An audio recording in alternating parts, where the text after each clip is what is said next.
after attracting about 23.5 billion in funding to the institute, do you feel the need to reconcile the differences that are here in a way that protects the program from dying out?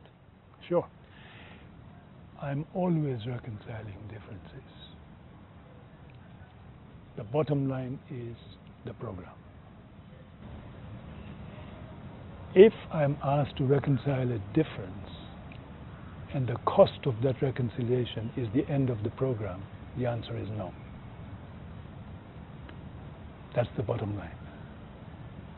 Stella Nyanzi's demands will kill the program.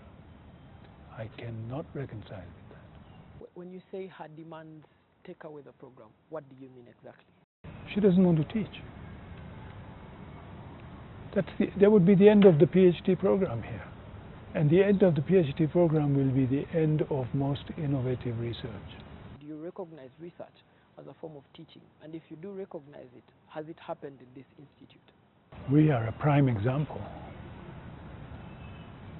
of an integral relationship between teaching and research. It doesn't exist anywhere in this university. So as a research fellow, Stella Nyanzi argues that her job is typically research, and her job is to produce research papers that the school can benefit from and use for learning purposes.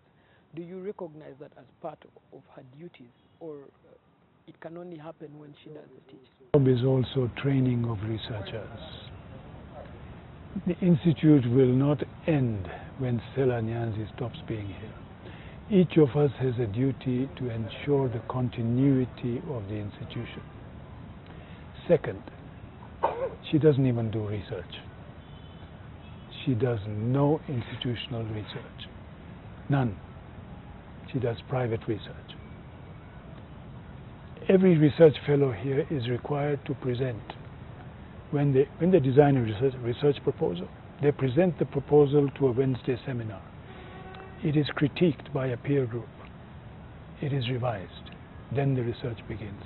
Stella Nyanzi has never presented a research proposal for peer group consideration at this institute in 5 years.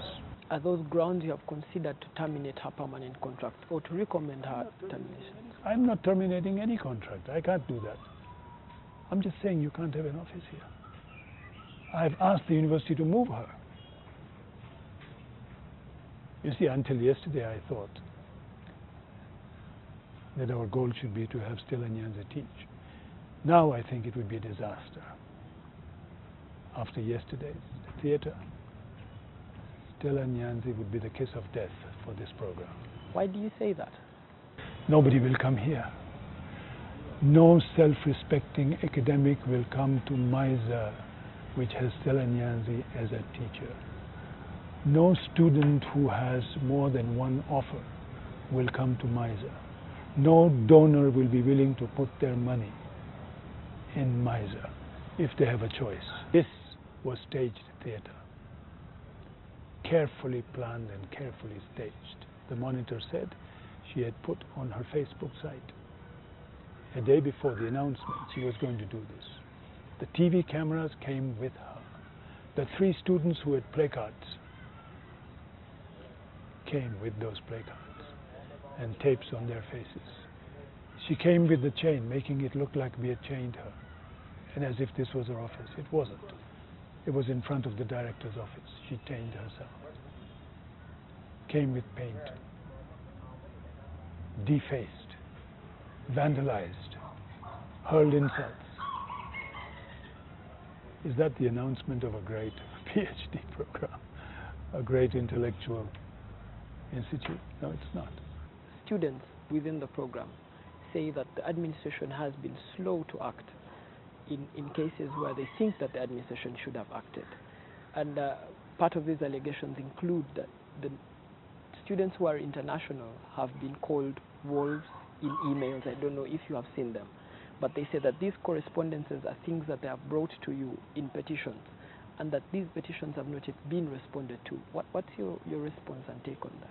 I don't know which students you talk to. You probably talked to the 3 students who came with her holding placards. You probably talked to the 3 students who came with her holding placards. There are 40 other students here. Many of them are on vacation because they're on vacation. But many of them are here. Speak to all of them. Second, you can have disagreements between students. Students can call students names. I am not stepping in the midst of that. I am not adjudicating so long as it is name calling. We stepped in. The 3 students who came here, 2 of them are under threat of losing their fellowship because of poor performance.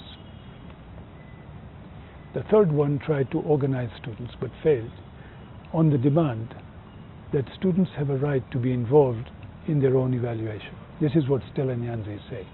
Said it's unheard of. Nowhere in the world are students involved in evaluating themselves. Right? So these are the 3 students. The one who tried to organize students around that demand argued in emails that the students who were getting low grades were being victimized for having different views. And the students who were getting high grades, when this person was opposed by other students, his response was, "You are getting high grades because you are being favored by the director." So the claim was that we are running a regime of patronage and intimidation here.